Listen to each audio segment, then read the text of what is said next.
దేవాదుల ప్రాజెక్టును 2 ఏళ్లలో పూర్తి చేసి 6 లక్షల ఎకరాల ఆయకట్టుకు నీరందిస్తామన్నారు మంత్రి ఉత్తమ్ కుమార్ రెడ్డి. గత ప్రభుత్వం 1,81,000 కోట్లు నీటిపారుదల రంగంపై ఖర్చు చేసినా ఆయకట్టు పెంచలేకపోయిందని తప్పుబట్టారు. వరంగల్ జిల్లాలో నీటిపారుదల, పౌర సరఫరా, రెవెన్యూ శాఖలపై మంత్రులు ఉత్తమ్, పొంగులేటి సమీక్ష జరిపారు.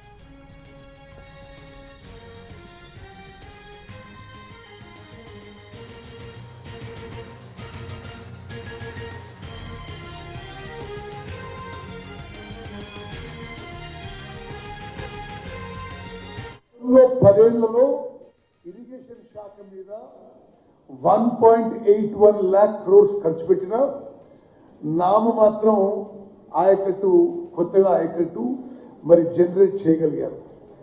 మా ప్రభుత్వంలో తక్కువ ఖర్చుతో తక్కువ సమయంలో ఎక్కువ ఆయకట్టు వచ్చే విధంగా సంవత్సరానికి 5-6 లక్షల ఎకరాలు కొత్త ఆయకట్టు వచ్చే విధంగా, కొత్తగా నీళ్లు ఇచ్చే విధంగా మేము ముందుకు పోతున్న విషయం కూడా నేను మనవి చేస్తున్నాను. ఈరోజు ఉమ్మడి వరంగల్ జిల్లాలో నేను ఎంతో సంతోషంతో మీకు తెలియజేస్తున్నా, నేను ఇరిగేషన్ శాఖ మంత్రి అయిన తర్వాత 3-4 సార్లు ఈ దేవాదుల ప్రాజెక్టు రివ్యూ చేయడం జరిగింది. హైదరాబాద్లో, ఇక్కడ వరంగల్లో కూడా దేవాదుల సైట్ కూడా పోయినాం. మరి ఈరోజు ఒక స్పష్టమైన ప్రణాళికతో నేను ఒక ప్రకటన చేస్తున్నా. 2 ఏళ్లలో దేవాదుల ప్రాజెక్టుని పూర్తి స్థాయిలో పూర్తి చేసి, ఇప్పుడు దేవాదుల ప్రాజెక్టు ద్వారా సుమారు 2 నుంచి 2.5 లక్షల ఎకరాలకు ఆయకట్టు నీళ్ళు ఇస్తున్నారు.